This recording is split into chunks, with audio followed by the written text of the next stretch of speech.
आदमी ने royal hospital के डायरेक्टर को शादी के फंक्शन में बुलाया ताकि वो ये साबित कर सके कि उसने 35 करोड़ डॉलर का मेडिकल ट्रीटमेंट करवाया था। लेकिन बहुत देर तक इंतजार करने के बाद भी डायरेक्टर नहीं आया। उसकी गर्लफ्रेंड को शक होने लगा कि ये आदमी कोई फ्रॉड है और उसने पुलिस से कहा कि उसे तुरंत अरेस्ट किया जाए। तभी अचानक डायरेक्टर आ गया। सब लोग शॉक हो गए ये देखकर कि वो सच में रॉयल हॉस्पिटल का डायरेक्टर था। जब डायरेक्टर को पता चला कि इस आदमी पर झूठा इल्जाम लगाया गया है तो उसने तुरंत 3 साल पुरानी ट्रीटमेंट की इनवॉइस निकाल ली। उस पर रॉयल हॉस्पिटल की स्टैंप लगी हुई थी जो उसकी ऑथेंटिसिटी को साबित कर रही थी। लेकिन गर्लफ्रेंड को अब भी यकीन नहीं हुआ। उसे लगा कि ये डायरेक्टर भी आदमी ने ही किसी को हायर करके बुलाया है। आखिर वो 3 साल से उसके साथ थी और जानती थी कि वो एक गरीब इंसान है। फिर डायरेक्टर ने बताया कि भले ही उसे आदमी की असली पहचान ना पता हो, लेकिन वो ये जरूर जानता है कि उसकी बड़ी बहन एक नेशनल फीमेल जनरल है, दूसरी बहन एक हॉलीवुड मूवी स्टार है और तीसरी बहन फाइनेंस वर्ल्ड में एक स्टॉक मार्केट गुरु है। ये सुनकर गर्लफ्रेंड और ज्यादा गुस्से में आ गई और बोली कि ये सब फ्रॉड है। उसे तो आदमी की तीनों बहनों के बारे में सब पता था। वो बोली कि उसकी सबसे बड़ी बहन 30 साल की है और अभी तक उसकी शादी नहीं हुई तो उसकी हालत इतनी अच्छी नहीं हो सकती और उनके घर में सिर्फ 2 बेडरूम हैं, तो अगर तीनों बहनें एक साथ घर आएं तो एडजस्ट भी नहीं कर पाएंगी। जब भीड़ ने आदमी का मजाक उड़ाया तो आदमी ने कहा कि उसकी माँ का स्टेटस तो और भी जबरदस्त है, अगर उसने बता दिया तो सब शॉक हो जाएंगे। गर्लफ्रेंड की माँ ने मजाक उड़ाते हुए कहा, क्या तुम्हारी माँ दुनिया की सबसे अमीर इंसान है? आदमी ने जवाब दिया, हाँ मेरी माँ दुनिया की सबसे अमीर इंसान है। अब तो सबको लगा कि आदमी पागल हो गया है। किसी को यकीन नहीं हुआ कि उसकी माँ इतनी अमीर हो सकती है। सिर्फ रॉयल हॉस्पिटल का डायरेक्टर उस पर भरोसा कर रहा था। लेकिन गर्लफ्रेंड ने फिर से कहा कि ये सब एक साथ प्लान करके फ्रॉड कर रहे हैं। जब सब लोग अब भी आदमी की पहचान पर शक कर रहे थे तो डायरेक्टर ने उसे सलाह दी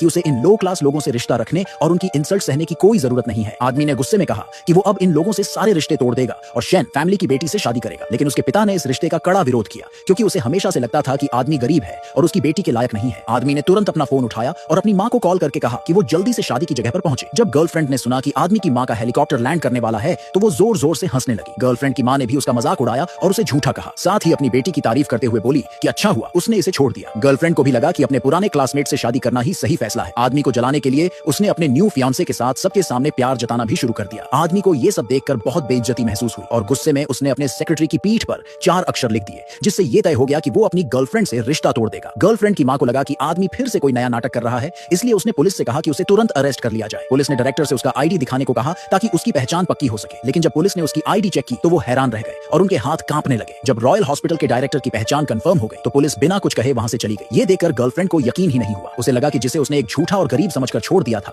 उसका रॉयल हॉस्पिटल के डायरेक्टर से क्या लेना देना हो सकता है। लेकिन डायरेक्टर ने सबको समझाया कि असल में वही आदमी के लेवल तक पहुंचने की कोशिश कर रहा था। पर आदमी के पुराने क्लासमेट्स को अब भी यकीन नहीं हुआ कि वो किसी बिलियनियर का बेटा हो सकता है। आखिर वो उसके क्लासमेट रह चुके थे और जानते थे कि उसके पिता के गुजरने के बाद उसकी माँ शहर में सैनिटेशन वर्कर बनकर काम करती थी ताकि उसे और उसकी 3 बहनों को पाल सके। गर्लफ्रेंड को शक होने लगा कि शायद रॉयल हॉस्पिटल के डायरेक्टर की आईडी भी नकली है और ये सब मिलकर कोई बड़ा स्कैम कर रहे हैं। आदमी के पुराने क्लासमेट ने उसे धमकाया कि वो कबूल कर ले कि वो एक फ्रॉड है वरना वो उसकी माँ की सैनिटेशन जॉब छिनवा देगा। तभी नाजुक मौके पर आदमी की माँ अपनी सैनिटेशन वर्कर की यूनिफॉर्म में वहां आ गई और गुस्से में पूछा, बताओ कौन है जो मेरी नौकरी छिनवाने की धमकी दे रहा है?